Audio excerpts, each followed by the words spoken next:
सूत म्हणाले, शौनक हो. त्यावेळी सर्व भक्तांच्या हृदयात वसत असलेली भक्ती पाहून भक्तवत्सल भगवान तेथे प्रगट झाले.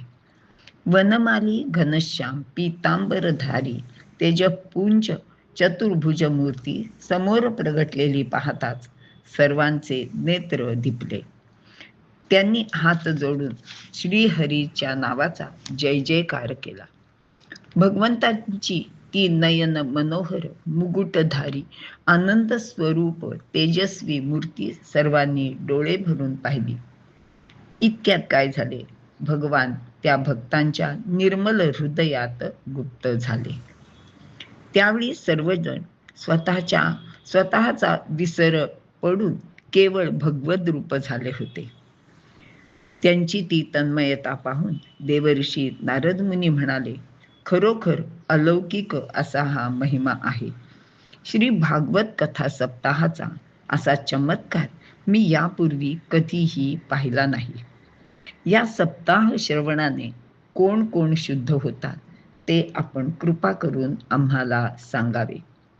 तेव्हा कुमार म्हणाले, देवर्षी, जे मानव सदा सर्व काळ पातके आणि दुराचार करण्यात मग्न असून कुमार्गाने वागतात, ते कामक्रोधाने युक्त असलेले कुटील वृत्तीचे अतिकामी आहेत. परंतु श्रद्धेने एकाग्र चित्ताने त्यांनी 7 दिवस पर्यंत भागवत श्रवण पठण केले तर ते पवित्र आणि निष्पाप होतात.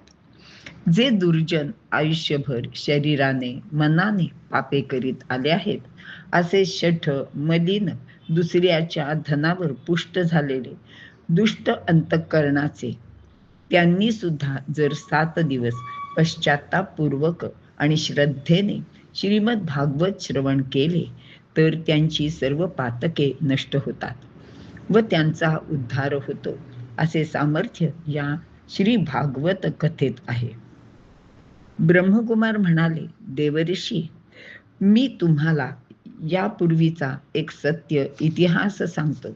तो इतिहास जरी नुसता श्रवण पठण केलात तरी सर्व पातके नष्ट होतात. तुंगभद्रा नदीच्या काठी पूर्वी एक उत्तम नगर होते. त्या नगरात बहुतेक सर्वजण आपापल्या वर्णाश्रम धर्माप्रमाणे वागणारे होते आणि त्याच नगरात एक आत्मदेव नावाचा अत्यंत विद्वान, सदाचाररत, सर्व शास्त्र कुशल व सूर्याप्रमाणे तेजस्वी ब्राह्मण राहत होता. जीवनाचे साधन म्हणून भिक्षुकी वृत्तीने यजन याजन करून जे धन मिळेल त्यावर तो संतुष्ट राहत असे. परंतु त्याची पत्नी धुंदुली ही मात्र त्याच्या अगदी विरुद्ध स्वभावाची होती. आपण विचार केला तर बहुतेक संसारात हे असेच असते.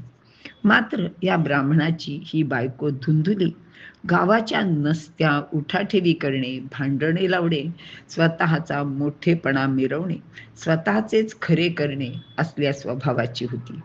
फार बोलणारी होती आणि थोडीशी क्रूर वृत्तीची पण होती. पण असे असले तरी ती चांगल्या कुलातली असल्यामुळे ती स्वैराचारी नव्हती, एवढाच गुण तिच्यात होता. पण कृपणपणा तिच्या अगदी रक्तात भरलेला होता. असे असले तरी ती गृहकृत्यात मात्र दक्ष होती. अशा स्वभावाची बायको मिळाल्यावर हा पंडित तरी काय करणार.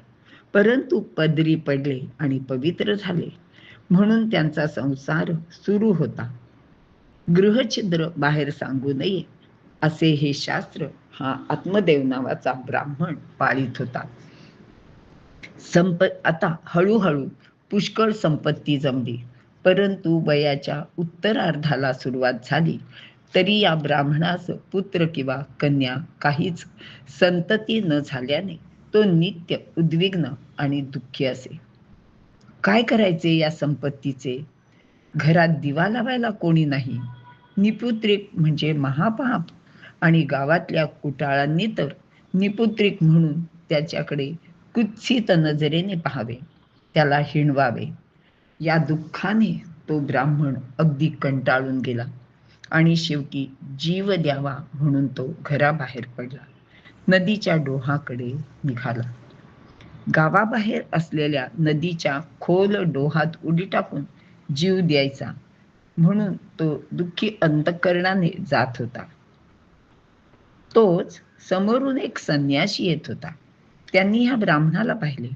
चर्येवरून त्या सिद्ध पुरुषाने ओळखले की हा ब्राह्मण अत्यंत दुःखी आहे आणि काहीतरी भलत्या सलत्या विचारात पण दिसतोय. तेव्हा त्या यती महाराजांनी त्या ब्राह्मणाला हाक मारून विचारले, अहो काय हो, कुणीकडे निघालात? एकदम चमकून त्या ब्राह्मणाने समोर पाहिले तर भव्य शरीर यष्टीचे तेजपुंज असे नारायण स्वरूप संन्यासी महाराज त्यांच्या समोर उभे होते. त्यांना समोर पाहताच ब्राह्मणाने साष्टांग नमस्कार घातला व तो स्तब्धपणे उभा राहिला.